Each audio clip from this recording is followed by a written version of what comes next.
And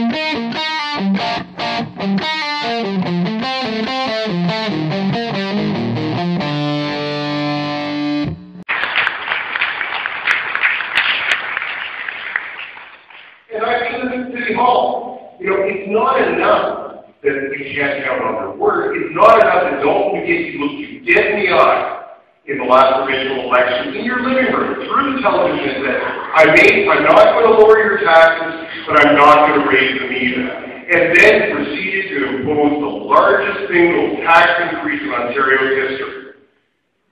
But that's not even the worst part.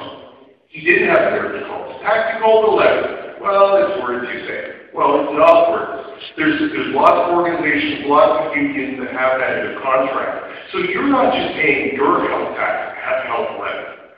You're paying for a lot of unionized people who have that now covered by their employer, the City of Ottawa, for example. Through your taxes, you're paying twice as that. That's not right. Mike Harris, and not everybody loves Mike Harris, I get that. But Mike Harris set a new standard. He said what he was going to do, and then he did what he said. And regardless of what your ideology is, that should be the benchmark for all governments in Ontario, in the City of Ottawa, and at the federal level.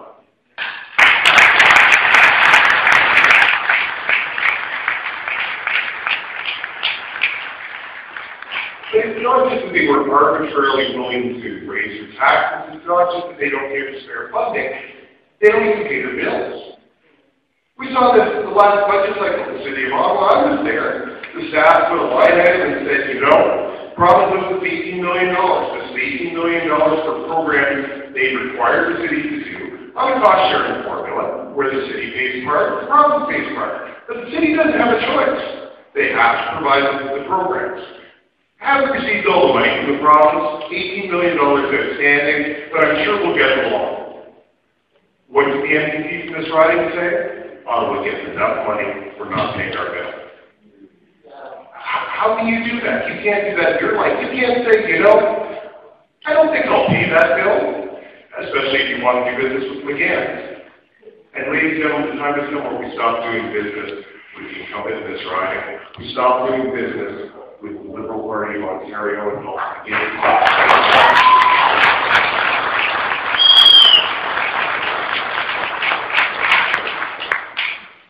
I don't want to keep you too long.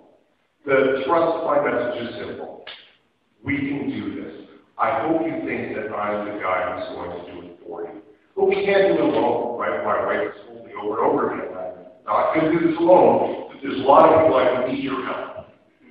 When I decided I was going to run, I had to do a little press conference, told the media, and they were very generous in their coverage of me. And I picked my wife up that evening. I was feeling very proud of myself. I had a lot of media attention. And my wife gets in the car, and she asked me how it went. I said, oh, it's good. She said, oh, I can tell the radio. Well, good. Good. That was good. Oh, yes. She said, you're going to put your money where your mouth is. Well, yes, that's what I intend to do. She said, listen. Out of the two of us in the car, I'm the only one drawing a paycheck now, so you're putting my money where your mouth is.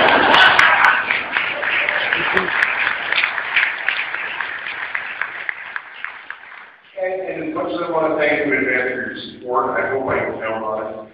And as hard as I'm prepared to work, and I am prepared to work hard, and as exciting as this race is going to be, and it is going to be exciting, I can't do this without thanking my wife, Karen. He said none of this would be possible without her. Good job. For consolidation, and I thank her for that. So, ladies and gentlemen, let's keep the evening short. You want the opportunity to vote and get on with it and go home about your lives.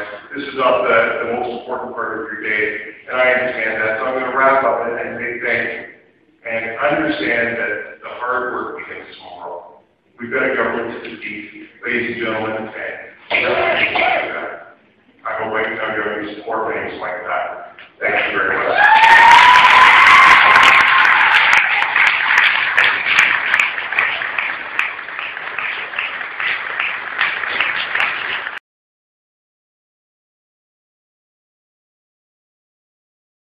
Now, and I'm not going to restaurants over 10 when not just we return a progressive conservative, a candidate to a progressive conservative MPP for Ottawa West-Nepean, but a John Tory government.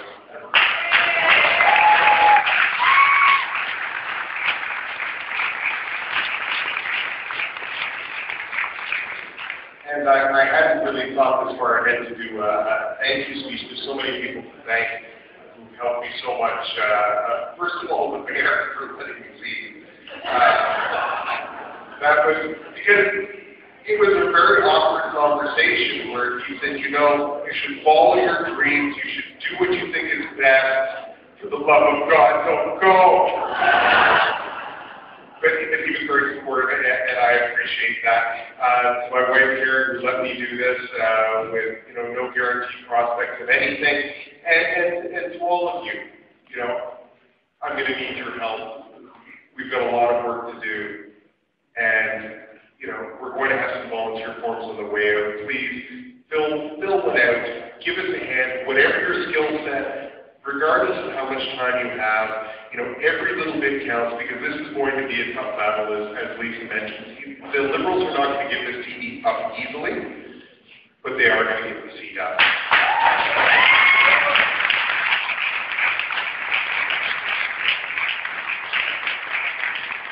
And as you all know, campaigns don't run on charm alone. We need money. So, I'll be proud to say there's no easy way to do it, but we need some money. Again, the Riding Association's been really good. They've been fundraising. We've had some good luck. People have been very generous, but we're going to need more, because if you've been watching the local papers at all, Jim Watson's already in pre-writ spending, and I think he got a grant from the government.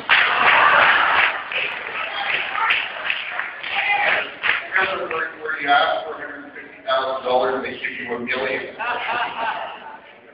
I've worked with a lot of community groups. I've never had a community group ask for money and get more money than they do how to spend. So, ladies and gentlemen, it's been a long evening. I thank you so much for coming out. And I almost forgot the most important thing. Ade, man, you did a great job tonight. I really need your help.